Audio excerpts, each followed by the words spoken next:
ప్రజలకు ఉపాధి అవకాశాలు కల్పించడంలో చిన్న మరియు సూక్ష్మ పరిశ్రమలు చాలా పెద్ద పాత్ర పోషిస్తాయి. దాన్ని దృష్టిలో పెట్టుకుని చిన్న మరియు సూక్ష్మ సంస్థలు స్థాపించడానికి వీలుగా క్లస్టర్లని అభివృద్ధి చేస్తాం.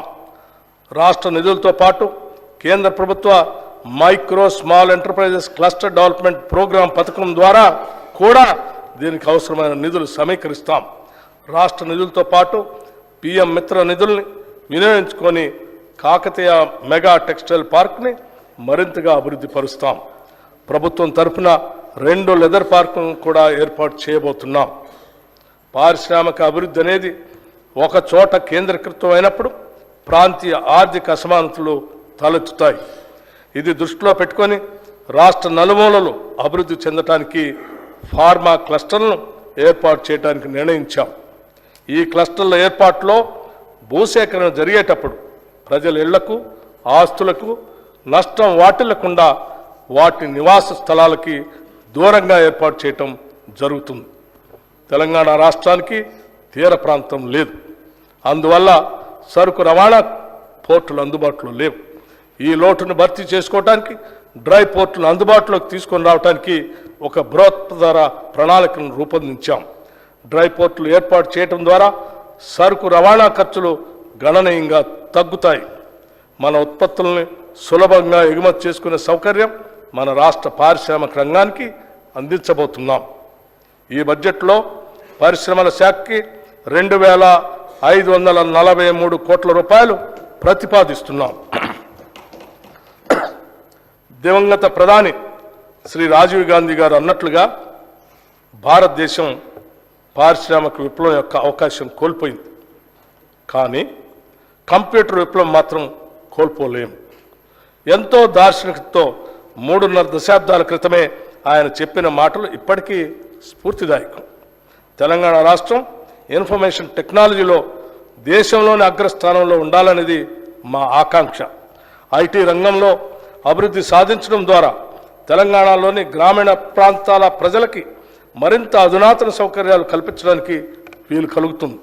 అంతేకాకుండా ఎంతోమందికి ఉపాధి అవకాశాలు లభ్యమవుతాయి.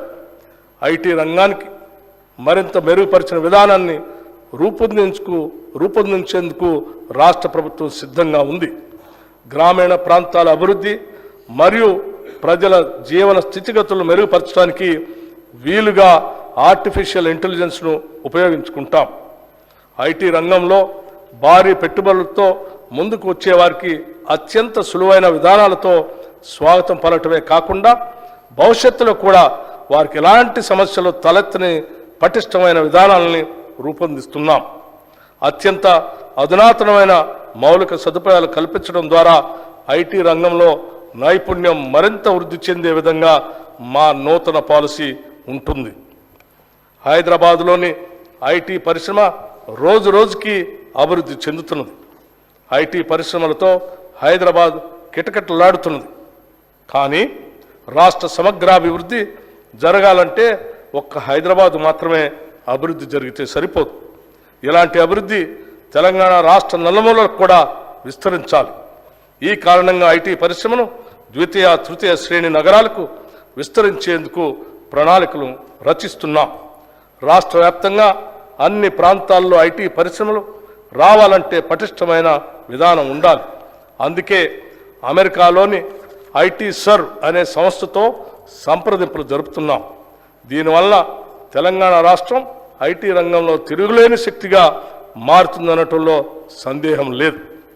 దేశంలోనే అత్యంత పటిష్టమైన ఫైబర్ నెట్వర్క్ కనెక్షన్ ఉండే రాష్ట్రంగా తెలంగాణని తీర్చిదిద్దుతాం.